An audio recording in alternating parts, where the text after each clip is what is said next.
नमस्कार मित्रांनो, रिस्टार सिद्धार्थ वाघमारे आणि नेहा थोरातचे अनेक व्हिडिओ सोशल मीडियावर प्रचंड प्रमाणात व्हायरल होत आहेत। त्यामध्ये सिद्ध्या आणि नेहाचं लग्न देखील झाल्याचं दाखवण्यात येत आहे आणि एकीकडे रामभाऊला भावपूर्ण श्रद्धांजली देणारे बॅनर देखील व्हायरल होत आहेत।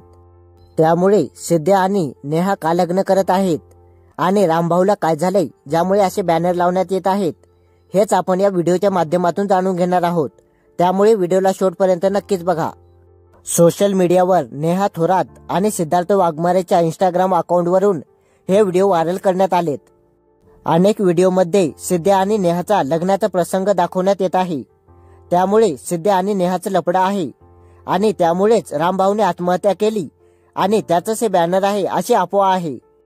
सिद्ध्या आणि नेहाचं हे लफडं प्रचंड प्रमाणात व्हायरल होत असलं तरी हे संपूर्ण खोटं आहे।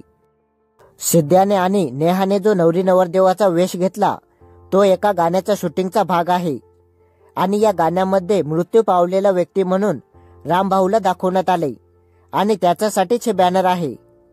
सिद्धार्थ वाघमारे आणि नेहाचे लग्न झाले नाही आणि रामभाऊचा देखील मृत्यू झाला नाही, त्यामुळे हे संपूर्ण एका गाण्याच्या शूटिंगचा भाग आहे। परंतु अनेक जण असे आहेत त्यांना खरंच सिद्ध्याचे आणि नेहाचे लग्न झाले असे वाटत आहे आणि रामभाऊचा मृत्यू झाला असं वाटत आहे। त्यामुळे ही बातमी मोठ्या प्रमाणात व्हायरल होत असल्याने स्वतः रामभाऊने पण याविषयी स्पष्टता दिली। ते काय म्हणाले नक्कीच बघा। तर नमस्कार मित्रांनो, जसं की तुम्हाला माहिती आहे आता माझा एक बॅनरचा भावपूर्ण श्रद्धांजलीचा व्हिडिओ व्हायरल होतोय आणि काही क्लिप व्हायरल होत्या भावपूर्ण श्रद्धांजलीच्या।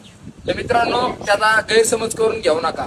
तो एक आमच्या अल्बम सॉन्ग मधला एक भाग आहे, जे अल्बम सॉन्ग आपल्या मराठी मेलोडीज ह्या युट्यूब चॅनलला ऑलरेडी आहे। त्याची लिंक मी इथं खाली देतोय आणि खरंच माझ्याकडून कोणाचं मन दुखलं असेल आणि त्यांची गरज मनापासून मी दिलगिरी व्यक्त करतो। मला मोठं मन करून मला माफ करा।